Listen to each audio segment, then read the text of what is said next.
If you want to acquire the perfect apartment, you need to take the first step and identify the elements of that space that are a must-have, the non-negotiables. Yes, you need to make a list, and I'll share with you what my list looked like. This was a balance of myself and my boyfriend's must-haves. First up, big kitchen. My boyfriend does most of the cooking, basically all of the cooking in our relationship. And so in order for him to create the masterpieces of dishes he does, he requires a big enough space to do that. Next up, a walk-in closet. I'm not looking for a little itty bitty minimal one door closet. That's not enough for my interest in clothes and shoes. So I require a walk-in closet. Next up is great natural light. I don't enjoy a space that just has one small window or a basement unit. That's not going to work for me. I love some natural light, but I also enjoy the option to cover those windows in nice curtains to not let any light and have a moody setting. But I do want the option for beautiful windows, natural light. Doesn't have to be huge ass windows, but just not one small window. That's all.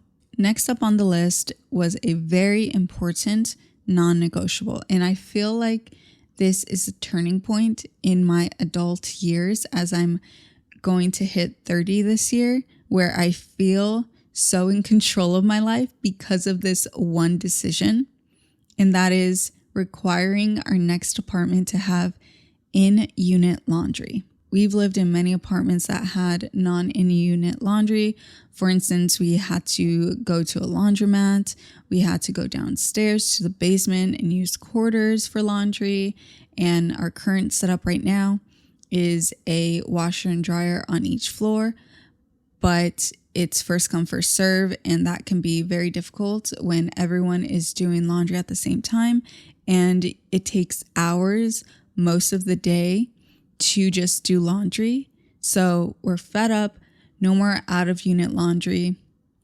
This time we're going to have in unit laundry. So I'm excited. And then the last two on this list are dog friendly and well kept amenities.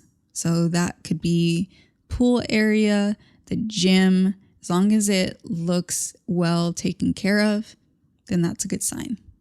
And then I had a small separate list that was the nice to have list. These are not required, but if the new complex has these, then hey, I'm a little bit more happy.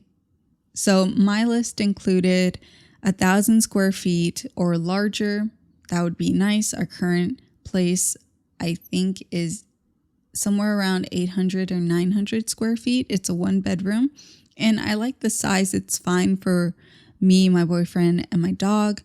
But if it's a little larger, then hey, that's nice. We can actually be comfortable having people around and hosting a little bit more. So 1,000 square feet or larger, a 2-bedroom in our price range would be nice, an extra bedroom so that I can have my setup as an office instead of squeezing you guys in here in the bedroom. Would be nice to have my own space. But if not, it's fine. We make it work. Next up, modern amenities. Now, I'm someone who loves character in a space, so I'm not mad if not everything is completely modern and sleek, but I'm thinking more of it as easier to clean. And I don't think we're going to have a hard time finding more modern spaces, but it's just something that I want to keep in mind. And then the last thing is a parking garage. And this is for the snowy months here in Massachusetts. I would enjoy some coverage from the snow, and just having to wipe down your car when you're trying to get to work on time. It's such a hassle. And if I don't have to do it, I would be so happy. Once you have your list, I suggest you go straight to looking for apartments. This is not the big search. This is research. And what you're going to do is look in the area for apartments that you want to live in. And then you're going to go to the filter section and click all of the must-haves in your first list. And then what you're going to see are all of the options. You're not going to put in price at this time. You're just going to see what the options are. And then you're going to realize what the average budget must be in order to obtain your perfect apartment. This can be a reality check like it was for me. We weren't far off for our budget, but we were a little lower than what we needed to be in order to obtain our perfect apartment. But we were fortunate, and both of us got pay raises around this time. And so we were able to look at the numbers and agree that we needed to raise our budget. Some of you won't be able to do that, but that's okay. You can adjust your must-haves. It's sometimes good to have a longer list at the start, and once you realize what the budget needs to be, you can adjust your must-haves and move some of those must-haves to the nice-to-haves list. Because sometimes we just can't do it. If it was just me living by myself with my dog, we would not be in a space like this or moving to a new space that we are going to. But to be transparent with you, our budget got raised to $3,000 a month. That's base rent. That doesn't include utilities or pet fees or possibly the parking fees. So $3,000 base rent. But now within my new search, I have a better idea of the budget we're going to go for. And I allowed myself to have some wiggle room of about $3,000 in each direction. So I knew $3,000 was our sweet spot. But if something was a little less or a little more, I would still look at it and I would put it on the list for us to both look out together and do our rating system that I'll discuss later in the video. It wasn't until I started using Google Maps to find apartments that I found some amazing spots. Now, I don't know if you know, but if you open Google Maps, and you can do this on your laptop, it's bigger screen, easier to see, you look at the area where you're looking to move, and in the search, you type in apartment. And what that's going to do is it's going to identify all of the apartment complexes within that area. Now, a lot of the apartments that were lit up on Google Maps for me when I searched were also listed on apartments.com and such. But there were also apartment complexes that were not coming up for me when I was on those sites. And I quickly realized the reason. If you have an animal, some of the apartments, I don't know why, I don't know how, but they don't come up when you filter on those sites that they're cat friendly, small dog friendly, large dog friendly, whatever that filter is, because they just don't put it on their listing. Even though on Google Maps, I would click on one of those identified apartment complexes, I would go to their website, you scroll down all the way down to the bottom of the page, and if there is a paw print at the bottom, there's usually an accessible wheelchair icon. There's a paw print. That means they are pet friendly. If they don't have that and you scroll down, I would also go to their amenities section. And in those amenities, it usually says dog park or something like that. That means they're pet friendly. Another tip when you're using Google Maps for apartment searches is make sure you zoom in. This is very important. Sometimes apartments will pop up right away when you're on Google Maps. Sometimes they won't. You have to zoom in close enough in order for it to pop up. This is what happened with me. I was exhausting the area we were looking at, and I just decided, hey, there's this big green area of woods and hiking trails and stuff. I'm like, let me just zoom in and see if there's something hidden in here. There was, and that's the place we're moving to. So make sure to zoom in on Google Maps and really exhaust this way of searching.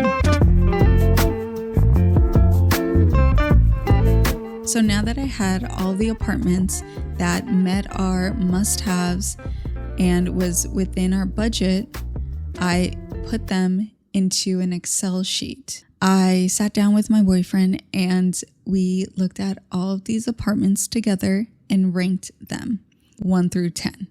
We each had our ranking and we tallied them up together to make our final list of the top apartments and bottom apartments.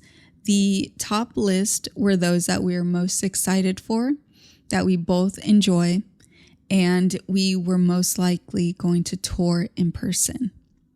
And funny enough, the apartment complex that we are moving to was not my top pick.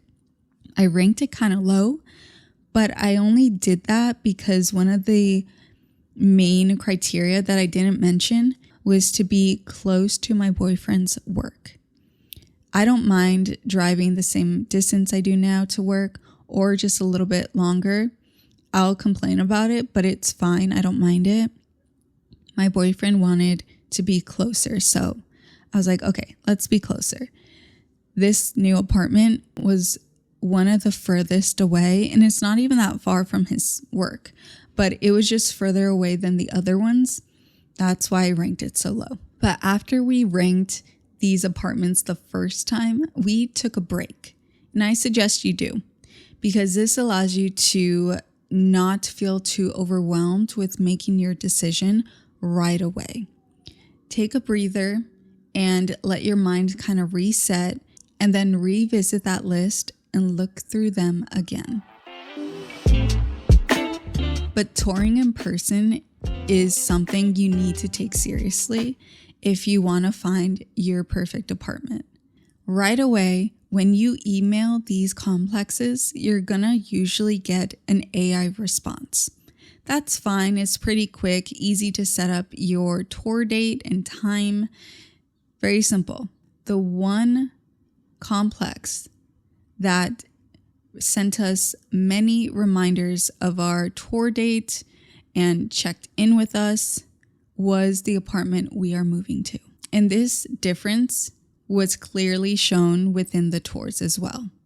So my boyfriend said the 2 tours with the no reminders, no nothing after booking the tour, they were very cold to him. They didn't ask him questions about what he was looking for. They kind of just walked around in front of him, showed him the building, and told him all of his questions would be answered in an email. They'll send out emails with all the information. And that was it. It was like 10 minutes. And then he went to the complex we're moving to, and it was personable. He was asked questions. He was given a granola bar. He was very happy. And I think the tour lasted 30 minutes. The guy that was giving the tour connected well with my boyfriend. They actually found out they worked for the same company at some point, and were just having a good conversation. It was more than just a tour. This person was trying to get to know a possible new resident. And because of that, we decided to sign the lease and move in there. I suggest you have high standards for when you're touring these apartment complexes in person, because these small actions will translate to your living experience. And I'll continue saying that over and over again. I have learned my lesson and I'm not going to settle for anything less. Great hospitality, great customer service is required. And so I hope you found this video helpful on your search for your perfect apartment. Something about a woman.